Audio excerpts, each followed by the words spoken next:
Assalamualaikum warahmatullahi wabarakatuh. Di sini saya akan menjelaskan tentang peran organisasi dunia terhadap konflik Israel-Palestina. Konflik Israel-Palestina berlangsung sejak pertengahan tahun 1800-an. Nah, konflik ini diawali dengan kelompok minoritas Yahudi Eropa yang berencana mendirikan Jewish Homeland atau tanah air bangsa Yahudi. Nah, gagasan pembangunan ini menarik kelompok Yahudi Eropa untuk membangun tanah airnya dan keluar dari wilayah Eropa. Namun, dalam pelaksanaannya, kelompok tersebut mengusik masyarakat Palestina dan merebut wilayah-wilayah yang didominasi oleh penduduk Arab Palestina. Nah, upaya perdamaian mulai dari resolusi konflik dengan kekerasan maupun non-kekerasan sudah dilakukan. Resolusi konflik dengan kekerasan dilakukan dengan melakukan perang pada tahun 1948, 1956, 1967, dan 1973. Sedangkan non-kekerasan dilakukan dengan melakukan diplomasi bilateral dan multilateral. Nah, setelah berbagai upaya perdamaian dilakukan, konflik Israel-Palestina ini tidak kunjung selesai dan perdamaian juga tidak kunjung datang. Hal ini dibuktikan dengan perperangan dan kekerasan yang terus berlanjut hingga saat ini. Nah, dalam jurnal yang ditulis oleh Felicia Solihin, Herlina Juni, Risma Saragih, Bayu Setiawan, dan juga Pujo Widodo dengan judul Peran Indonesia pada Konflik Palestina melalui Multitrack Diplomasi.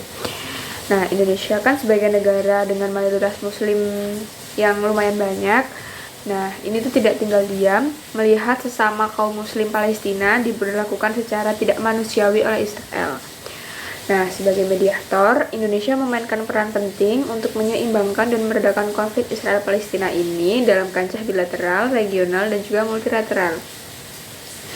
Nah, dihasilkanlah formula two-state solution atau dapat dikatakan solusi dua negara yang tersusun sebagai jalan tengah yang dibuat oleh Amerika Serikat, Rusia, Uni Eropa, dan PBB. Nah, bagi Israel dan Palestina, membagi wilayah Yerusalem Timur untuk Palestina dan Yerusalem Barat untuk Israel. Nah, apa sih multitrack diplomasi itu? Menurut Louis Diamond dan juga John McDonnell, multitrack diplomasi adalah proses perdamaian konseptual yang menggabungkan dan beroperasi bersama antara individu, institusi, dan juga komunitas. Nah, individu, institusi, dan komunitas ini dibagi menjadi 9 track, yaitu pemerintah, profesional atau non-pemerintah, pebisnis, private citizen, peneliti, aktivis, pemuka agama, pendana atau pendanaan, dan juga media. Nah, lalu menurut jurnal yang ditulis oleh Simela Victor Muhammad dalam jurnal yang berjudul Peran Asian Parliamentary Assembly dalam mendukung solusi damai Palestina-Israel.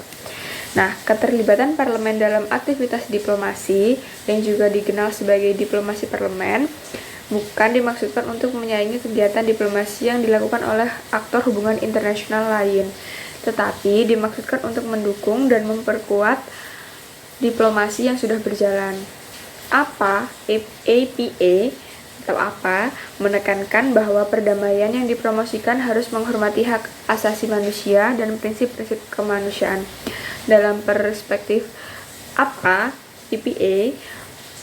perdamaian yang didasari oleh keadilan, penghormatan terhadap hak asasi manusia, dan prinsip-prinsip kemanusiaan akan membawa kesejahteraan pada rakyat. Karena dengan terwujudnya perdamaian negara dapat mengelola dan memaksimalkan potensi yang dimilikinya, baik itu potensi sumber daya manusia maupun sumber daya alam, untuk meraih dan meningkatkan kesejahteraan rakyat negara, sebagaimana tujuan dan misi dari pembentukan APA itu sendiri. Nah, peran APA dalam mendukung solusi damai atas konflik Palestina-Israel adalah dengan membangun dan memperkuat jejaring diplomasi di antara anggota negara parlemen untuk terus menyuarakan pentingnya perdamaian Palestina-Israel yang bertujuan untuk menjaga momentum agar proses perdamaian Palestina-Israel tidak terhenti, tetapi sebaliknya dapat terus berlangsung dan perundingan damainya dapat dilanjutkan kembali yang saat ini terhenti. Meski peran APA tersebut tidak langsung menyelesaikan konflik Palestina-Israel, tetapi peran APA tersebut memiliki arti penting bagi penguatan dukungan terhadap upaya damai Palestina-Israel yang harus terus dilakukan oleh masyarakat internasional. Nah, menurut jurnal Gender dan Konflik dalam Politik Internasional yang ditulis oleh Nurieni, ini mengaitkan gender dalam pembahasan politik internasional, terutama pada konteks konflik atau perang, mempunyai beberapa keuntungan. Salah satunya adalah dengan memberikan lensa alternatif dengan memandang politik, yaitu dengan lensa sensitive gender, yaitu enables us to see how the world is shaped by gendered concept, practice, and institution, atau memungkinkan kita untuk melihat dunia yang terkotak dalam konsep pemikiran praktik dan institusi yang bias gender.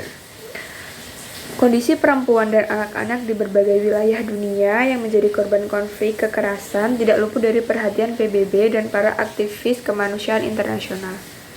PBB telah membentuk Komisi Kedudukan Wanita atau Commissions on the Status of Women sejak 21 Juni 1946. Komisi ini berkedudukan langsung di bawah Dewan Ekonomi dan Sosial PBB. Nah, Komisi Perempuan dalam PBB ini mempunyai beberapa fungsi, antara lain melakukan tindak monitoring terhadap berbagai aktivitas yang merugikan atau membahayakan perempuan. Nah, pada wilayah-wilayah konflik, PBB biasanya bekerja sama dengan berbagai badan di bawah Komisi Perempuan untuk melakukan pengawasan, pendataan, dan bantuan terhadap korban warga sipil, khususnya perempuan dan anak-anak. Khusus mengenai konflik Israel-Palestina, PBB menugaskan satu badan khusus yang bertugas memberikan bantuan kemanusiaan di wilayah konflik Gaza dan membantu para pengungsi warga Palestina yang kehilangan tempat tinggal, yaitu the United Nations Relief and Works Agency for Palestine Refugees in the Near East atau UNRWA. UNRWA bekerja sama dengan banyak pihak untuk mendistribusikan logistik air bersih dan juga obat-obatan di wilayah Gaza. Data mengenai korban sipil perempuan dan anak-anak juga didapat sebagian besar dari keterangan para dokter yang bertugas dan dari lembaga swadaya masyarakat internasional yang bertugas di wilayah Gaza. Perempuan menjadi target perang karena posisinya yang unik secara sosial budaya di masyarakat, yaitu sebagai representasi ibu dan pihak yang melahirkan generasi baru. Pada proses penyelesaian konflik dan proses perdamaian yang difasilitasi oleh NATO dan PBB, terlihat fakta bahwa perempuan sangat penting dalam proses rekonsiliasi dan pemulihan trauma para korban perang. Nah, kemudian menurut jurnal Resolusi Konflik dan Konflik Asimetris, Kontradiksi dan Intervensi Kontak yang direncanakan di Israel dan Palestina yang ditulis oleh Chuck Thyssen dan Marwan Darwish. Intervensi kontak antar kelompok yang terencana di Israel dan Palestina telah dipromosikan secara luas sebagai komponen fundamental dalam inisiatif penyelesaian konflik dari bawah ke atas, karena kemampuan intervensi tersebut untuk mengatasi kegagalan perundingan dan perjanjian damai resmi, membangun kembali identitas individu dan kelompok, mengurangi prasangka dan permusuhan, meningkatkan peluang hidup berdampingan secara damai, dan juga berkelanjutan di masa depan. Namun, inisiatif penyelesaian konflik berbasis kontak yang difasilitasi ditolak secara luas di Israel dan Palestina. Misalnya, pada tahun 2014, para aktivis anti-normalisasi Palestina secara terbuka menghentikan dan membubarkan peserta pada dua konferensi perdamaian yang melibatkan warga Yahudi Israel dan Palestina di kota Ramlah, tepi barat, dan di Yerusalem Timur. Keberatan mendasar terhadap pertemuan gabungan telah menyebabkan banyak proyek penyelesaian konflik di tingkat lokal terhenti, dan inisiatif dialog antara warga Yahudi Israel dan Palestina menjadi sangat jarang pada saat ini. Meskipun penolakan terhadap kontak telah muncul baik dari masyarakat Palestina maupun Yahudi Israel, cakupan dari intensitas penolakan terhadap intervensi kontak berbeda-beda. Keberatan tersebar luas, bersifat publik, dan kuat dalam masyarakat Palestina, dan berkolerasi dengan meningkatnya perselisihan dengan Israel dampak dari perjanjian Oslo tahun 1993. Keberatan dalam masyarakat Yahudi Israel sebagian besar terbatas pada sekelompok kecil organisasi aktivis muda yang lebih radikal, termasuk organisasi hak manusia yang berhaluan kiri dan organisasi nasionalis sayap kanan. Perlawanan dan kecaman publik ini menunjukkan meningkatnya perdebatan dalam komunitas resolusi konflik Israel dan Palestina mengenai kontradiksi dalam praktik resolusi konflik berbasis kontak. Nah, konsekuensi dari pengambilan keputusan yang dilakukan dalam paradigma penyelesaian konflik semacam ini sangatlah signifikan karena kekuasaan dan asimetri struktural cenderung mengarahkan konflik ke dalam spiral interaksi yang jahat antara pihak-pihak yang bersaing. Lalu ada jurnal yang berjudul Prinsip Jaspers untuk mencapai perdamaian abadi di konflik Palestina-Israel oleh N.A. Ufais dan A.M. Ashifaq Rahman. Konflik militer yang sedang berlangsung dengan latar belakang pendudukan wilayah Palestina selama puluhan tahun telah menyebabkan masalah kesehatan mental yang signifikan, terutama di kalangan warga Palestina, yang mungkin memburuk dengan seringnya serangan udara di Gaza dan potensi invasi darat. Diagnosis kondisi kejiwaan secara tradisional mempertimbangkan kerangka kerja yang mencakup faktor biologis, psikologis, dan juga sosial. Namun, mengingat realitas global saat ini, sangatlah penting untuk memperluas pemahaman kita tentang penyakit mental dengan memasukkan dimensi politik dan agama. Jaspers telah mengartikulasikan banyak ide menarik yang dapat dimanfaatkan oleh para profesional kesehatan mental saat mereka berupaya berkontribusi pada pembentukan perdamaian abadi antara Palestina dan Israel. Jaspers konsisten menganjurkan dialog, saling pengertian, dan tanggung jawab etis sebagai cara untuk menyelesaikan konflik. Ketika kita menerapkan gagasan filosofinya pada konflik Palestina-Israel yang sedang berlangsung dengan tujuan mencapai perdamaian abadi antara kedua belah pihak, Jaspers memungkinkan melakukan solusi sebagai berikut. Yang pertama ada komunikasi eksistensial, yaitu langkah mendasarnya dengan memulai komunikasi yang terbuka, jujur, dan otentik antara kedua belah pihak.